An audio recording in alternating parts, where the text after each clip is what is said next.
औज़ुबिल्लाहिमिनश्शैतानिर्रजीम बिस्मिल्लाहिर्रहमानिर्रहीम। आज हमने आपको ऐसा अमल बताना है कि जो हमें जहन्नम से बचा सकता है, जो हमें जहन्नम की आग से हमें दूर कर सकता है, जो हमें जहन्नम की आग से बचने का परवाना लिखकर हमें वो अमल दे सकता है। वो कौन सा अमल है?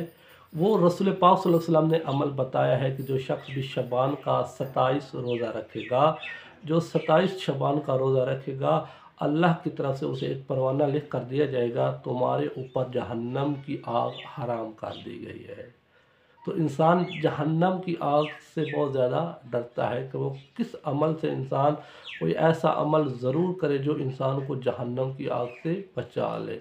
वो कौन सा अमल है जो हमें जहन्नम की आग से हमें वो बचा सकता है? तो आज हम आपको वो अमल बता रहे हैं जो हमें जहन्नम की आग से बचा सकता है, बल्कि खुदा की तरफ से हमें परवाना भी लिख कर दिया जाएगा हमारे हाथ में, ताकि हम जहन्नम की आग से घबराए नहीं, क्योंकि हमारे ऊपर जहन्नम की आग हराम कर दी गई है। वो कौन सा अमल था? वो शबान का 27 रोज़ा रखना, जो हमें जहन्नम की आग से बचा सकता है, और जहन्नम की आग पर हम हराम हो गए हैं। और खुदा की तरफ से हमें एक परवाना भी लिख कर दिया गया है, चिट भी लिख कर दी गई है कि आपको जहन्नम की आग कुछ नहीं कह सकती। तो अल्लाह से हमें तो यही दुआ करनी चाहिए, खुदाया कि हमें जहन्नम की आग से बचाना, और हमने इस दुनिया के ऊपर अब हमने अमल करना है जो हमें जहन्नम से बचा सकता है।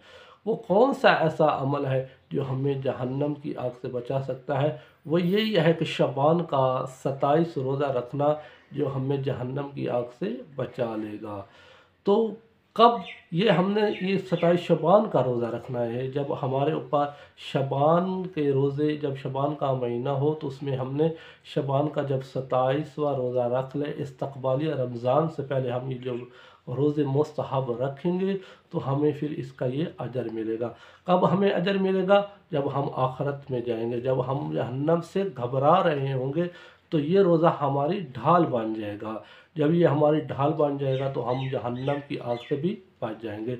तो अल्लाह हमें शबान का रोज़ा रखने की तौफ़ीक़ अता फ़रमाए। वस्सलामु अलैकुम व रहमतुल्लाहि व बरकातहू।